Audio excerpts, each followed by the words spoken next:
AJ, now it's your turn.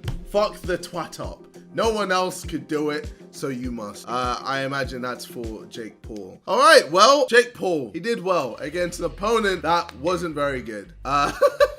Pre-fight, we all saw Ben Askren train, and we could tell that he wasn't a boxer, okay? Don't get me wrong, when it comes to wrestling, he would fuck any man up. But when it comes to boxing, my man doesn't use his hips.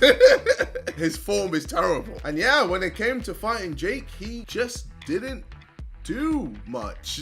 His stance was terrible. His footwork was slow and sluggish. It just felt like there was a lot wrong with Ben Askren. I mean, first of all, he didn't even turn up in shape. I mean, look at him. He's coming in with that dad bod flex against Jake Paul, who is in shape and was ready to fight. It just, I don't know. It just wasn't the right move. And I know there's a lot of people that are saying the fight was rigged or it was fake, blah, blah, blah. He took a fall. I don't think he took a fall. He got fucking smacked by Jake and got dropped by Jake. You know, don't get me wrong. Jake hit him hard and dropped him. But it just felt like Ben wasn't trying. He literally looked and acted like a journeyman coming in to just get his paycheck. I mean, my man was laughing after he got knocked down, man. Like, look, what's going on? He's smiling with his missus, literally laughing to the bank.